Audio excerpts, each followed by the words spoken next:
हाय beautiful angels, कैसे हैं आप सब। उम्मीद करती हूँ अच्छे से हैं और अपनी लाइफ में बहुत अच्छा कर रहे हैं। दुआ है मेरी जो दिली मुरादें हैं आप लोगों की वो ज़रूर पूरी हों।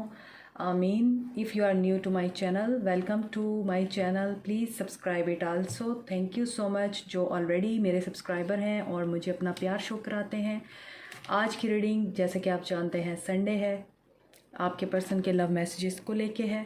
तो देखते हैं आपके पर्सन किस स्टेट ऑफ माइंड में है आज और आपके साथ क्या बात करना चाहते हैं और क्या कहना चाहते हैं आपको। क्या वो आपकी तरफ रीच आउट करेंगे? क्या उनकी इंटेंशन में आज ये आएगा कि वो आपके साथ बात करना चाहते हैं, रीच आउट करना चाहते हैं आपकी तरफ? तो stay positive. First card is healing family issues.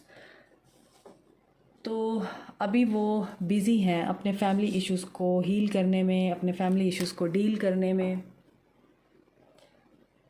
इसी वजह से उनको अभी टाइम नहीं मिल रहा है कि आपके बारे में सोचें। अगर वो हस्बैंड हैं आपके या वाइफ हैं आपकी तो बच्चों का मामला भी है यहाँ पे, या फिर आप मैरिड मैन से मोहब्बत करते हैं और बच्चे यहाँ पे इन्वॉल्व हैं। Stay optimistic about your love life. So positive thinking and faith will bring you romance. तो आपके लिए वही मैसेज है कि पॉजिटिव रहें। जो चीज़ मैं आपको हर रीडिंग में कहती हूँ वही मैसेजेस आ रहे हैं।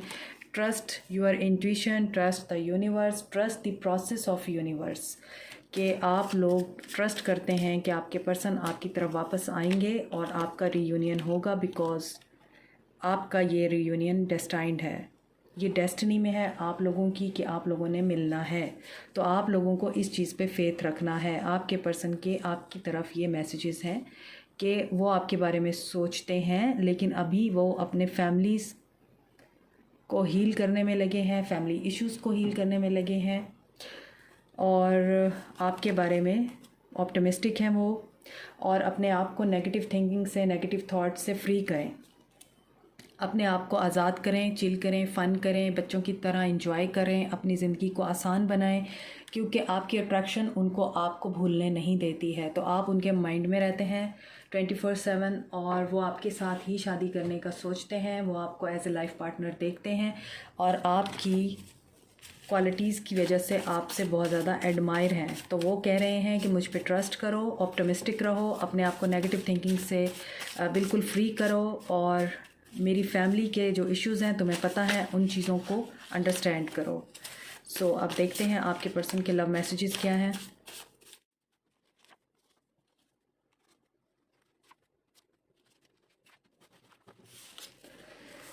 So first message is I am scared to reach out.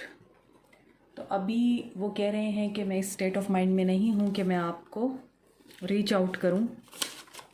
मेरे कुछ प्रॉब्लम्स हैं और वो आपसे भी डरते हैं, इस वजह से वो डर रहे हैं आपकी तरफ रीच आउट करने के लिए। I want to marry you. 2 card confirmation के हैं, आपके साथ शादी करना चाहते हैं और ये कन्फर्मेशन है कि आपके पर्सन आप ही के लिए बहुत लॉयल हैं, सीरियस हैं, आपके साथ ऑनेस्ट हैं। तो खुश होना चाहिए आपको कि आपके पर्सन एटलीस्ट आपको चीट नहीं कर रहे हैं। अभी उनके कुछ इश्यूज़ हैं, कुछ प्रॉब्लम्स हैं, उसकी वजह से आपके पर्सन स्टक हैं। I am sorry. तो अगर उन्होंने माजी में आपके साथ कुछ किया है या आपने जब कमिटमेंट मांगी है और आपके पर्सन इस चीज़ से इनकार किया है तो उस चीज़ के लिए वो आई एम सॉरी कह रहे हैं, आपको अपॉलोजी दे रहे हैं। Don't confuse on who wants me, I want you. तो वो ये भी कह रहे हैं अगर आपको ये लगता है कि there is third party involvement तो आपको ये चीज़ नहीं सोचनी चाहिए कि कौन मुझसे पसंद करता है या कौन मुझसे कांटेक्ट रखना चाहता है, मुझे अप्रोच करना चाहता है। आपको ये सोचना चाहिए कि मैं आपको चाहता हूँ। Lurking your social media accounts, तो आपको स्पाई कर रहे हैं, स्टॉक भी कर रहे हैं वो। अगर आपको अप्रोच नहीं कर रहे अभी तक तो स्टॉक कर रहे हैं। I know I messed up everything. तो डेफिनेटली यहाँ पर ऐसा नज़र आता है कि आपके पर्सन ने काफ़ी कुछ ख़राब किया है माजी में। अगर वो शादीशुदा नहीं है, पहले तो मैरिड है, यहाँ पे थर्ड पार्टी इन्वॉल्वमेंट है और थर्ड पार्टी जो है उनकी वाइफ या हस्बैंड थे, उसकी वजह से सब कुछ ख़राब हुआ या फिर किसी थर्ड पर्सन की वजह से ख़राब हुआ, सोसाइटी की वजह से ख़राब हुआ या पेरेंट्स की तरफ से। सो इस वजह से आपके पर्सन कह रहे हैं कि you taught me how to love and surrender. तो आप लोगों की दूरी ने उनको बताया है कि किस तरह से प्यार करते हैं और सरेंडर कैसे करते हैं। I can never forget you. तो आपको वो कभी नहीं भुला पाए और ना ही वो भुला सकते हैं। You are everything I could ever wish for. तो आपके अंदर वो तमाम क्वालिटीज़ हैं जो वो कह रहे हैं कि मैं हमेशा चाहता था, और आप वही हैं जो मेरा लाइफ पार्टनर बनने की तमाम क्वालिटीज़ को पोजेस करते हैं। अट्रैक्टिव हैं आप, केयरिंग हैं, लविंग हैं, जेन्युइन हैं, जीनियस हैं। इसके अलावा यहाँ पर नज़र आता है जेनरस भी हैं, और आप लोग डिसेंट भी हैं, कॉन्फिडेंट भी हैं। आपके अंदर वो तमाम क्वालिटीज़ हैं जो उनको चाहिए। I really do need you, और वो वाकई में आपको चाहते भी हैं और उन्हें आपकी कमी भी फ़ील हो रही है, लेकिन I don't want you to be with anyone else. और वो ये भी कह रहे हैं कि मैं किसी और के साथ तुम्हें देख नहीं सकता। वेरी पॉजिटिव एनर्जी, और अभी वो आपकी तरफ आ नहीं पा रहे हैं, तो इस वजह से उनकी विशेस में है, उनकी थिंकिंग में है कि आपको अप्रोच करना है। आई dream of you every night, soon he will approach you. ठीक है, I am finding the truth. तो वो किसी चीज़ की इन्वेस्टिगेशन कर रहे हैं, आपको स्पाई भी कर रहे हैं, ये फाइंड आउट करने की कोशिश कर रहे हैं कि उन्होंने जो आपके साथ गलत किया है उसमें कोई और तो एलिमेंट शामिल नहीं था, और ये भी ट्रुथ फाइंड आउट करने की कोशिश कर रहे हैं कि आपकी तरफ उन्हें कैसे आना है, और अपने अंदर का ट्रुथ भी फाइंड आउट करने की कोशिश कर रहे हैं। When I met you I was scared to fall in love with you, now I am scared to leave you. पहले वो डरते थे, यहाँ पे 2 दफ़ा आ गया है कि आपके पर्सन के अंदर डर भी है, फियर भी है। आप बहुत ही ज़्यादा या तो डोमिनेटिंग पर्सनालिटी हैं, आप काफ़ी ज़्यादा कंट्रोलिंग हैं, या फिर आपकी पर्सनालिटी और ऑरा आपका बड़ा स्ट्रॉन्ग है, कॉन्फिडेंट है। इसी वजह से आपके पर्सन डरते हैं आपकी तरफ आने से। वो आपसे मोहब्बत करने से भी पहले डरते थे, उन्हें डर लगता था कि इससे प्यार कर लिया तो पता नहीं क्या हो जाएगा। इसी तरह अब आपके पर्सन ये सोच रहे हैं कि मैं अब इस वजह से स्कैर्ड हूँ कि आपको छोड़ दिया तो पता नहीं क्या हो जाएगा, तो मैं पता नहीं जी भी पाऊँगा कि नहीं, और आपको किसी और के साथ वो देख नहीं सकते, तो फिर उनका क्या हाल होगा। वो ये अब सोच सोच के डरते हैं। I am seeing the right and wrong, और वो सही और गलत को भी पहचानने की कोशिश कर रहे हैं। लास्ट वीक की रीडिंग में ये मैसेजेस थे, आप उस रीडिंग को भी ज़रूर देखिए, आई बटन में उसका लिंक है।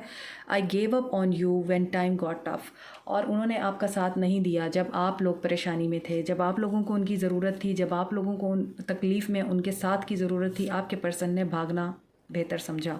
I can't stop thinking about you, but अब ये है कि वो आपको सोचे बगैर रह ही नहीं सकते। आप मुसलसल उनके दिमाग पे हावी रहते हैं, आप मुसलसल उनकी यादों में हैं। वो आँख खोलते हैं तो आपकी याद उनको सताती है, वो सो रहे होते हैं तो आपके ख्वाब नज़र आते हैं उनको। तो बड़ा ही मिज़रेबल उनका इस वक्त फेस चल रहा है, लेकिन इसके बावजूद अभी तक उन्होंने आपको रीच आउट नहीं किया है, लेकिन जल्दी ही आपकी तरफ आएंगे वो। Each day is brighter with you in my life, और उन्हें पता है कि आप ही हैं जो उनके दिन और उनकी रात को बारौनक और रोशन बनाते हैं। You take my breath away. So you are very beautiful, very attractive. You need to let me go so I can grow. Okay.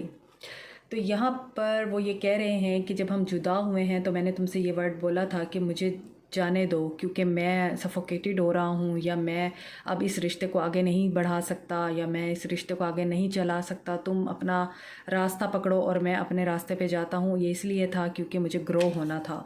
I wish I could turn back time and start over with you. अब वो ये इस चीज़ को बहुत ज़्यादा regret करते हैं कि काश मैं उस वक्त को वापस ले आऊँ जब हम अलग हुए थे, और दोबारा से सब कुछ स्टार्ट हो जाए, जो कुछ बिगड़ चुका है वो दोबारा से रिवाइव हो जाए।